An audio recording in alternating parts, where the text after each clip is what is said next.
আমরা যুগে যুগে আমাদের শান্তি ও কামনায় হযরত আদম আলাইহিস সালাম থেকে আজকের এই দুনিয়াবি আমরা গন্ধম ফলের সেই ভুলের শয়তানের তাড়নায় আজকের যে আমরা বিশ্ব মানবতার কল্যাণে হযরত মুহাম্মদ সাল্লাল্লাহু আলাইহি ইসলাম যিনি একমাত্র নবী ও রাসূল যার মাধ্যমে আমরা লা ইলাহা ইল্লাল্লাহ মুহাম্মাদুর রাসূলুল্লাহ এবং আল্লাহ সর্বশক্তিমান জয় বাংলা এই বাণীটা আমার বলার অধিকার আছে, কিন্তু আমি কোনো ব্যক্তি বা রাষ্ট্রকে নিয়ে কথা বলতে চাই না। আমি বিশ্ব মানবতার শান্তির দূত হযরত মুহাম্মদ সাল্লাল্লাহু আলাইহি সাল্লামের আনুষ্ঠানিক জন্ম না হইলে হয়তো বা পৃথিবী সৃষ্টি হতো না, এমনও মতবাদ আছে। কাউকে আমি ছোট করে নাই। বিশ্ব মানবতার ক্ষেত্রে খ্রিস্টান, বৌদ্ধ এবং যে কোনো জাতি ধর্ম ভেদাভেদ নয়, রাষ্ট্র ভেদাভেদ নয়, বর্ণ ভেদাভেদ নয়। আজকের আমরা যে দেশকে সুদ ঘুষ মুক্ত রাখতে চাই, সেখানে একটা রাষ্ট্রের প্রধান যিনি দীর্ঘদিনে তাদের কালিমা লেগে এসেছে। আমরা কোনো রাষ্ট্রনায়ককে একবার নয়, আমরা এই দেশের ভোটার অধিকার নিয়ে কথা বলতে চাই। ভোটে কখনো আমরা কালিমা দিতে চাই না। আমরা অনলাইন পদ্ধতিতে ভোট দেব, কোনো অর্থনৈতিক লস হবে না। এই দেশ আমার, এই দেশের ঋণের বোঝা আমাদের পরিশোধ করতে হবে।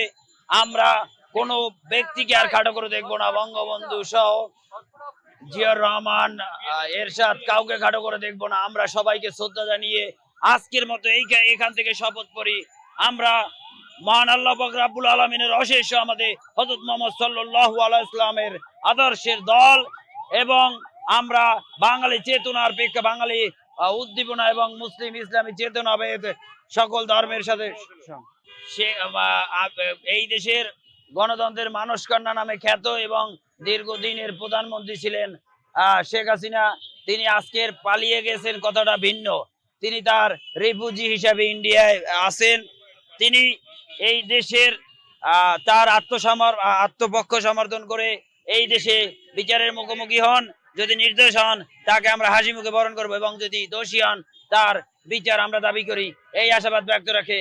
আমরা কোথাও পালাওন দেখি না এবং উনি এই রাষ্ট্রের প্রধান ছিলেন, ওনাকে আমরা সচেতন সম্মান করেছি। আমরা আজকের ওনাকে যতটা ঘৃণা করি ততটাই আবার সম্মান করতাম।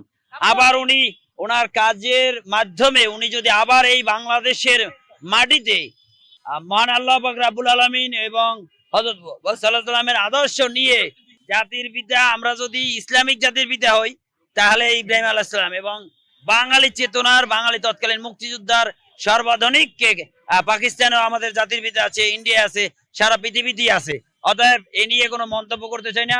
The nation of father every country. So আমাদের জাতির পিতা হযরত মুহাম্মদ সাল্লাল্লাহু আলাইহি ওয়াসাল্লাম। দেন আমরা যদি বাঙালি চেতনায় মানি, কিছুদিন আওয়ামী লীগ ক্ষমতায় থাকলে আমরা বঙ্গবন্ধুকে মানি, এটাই স্বাভাবিক।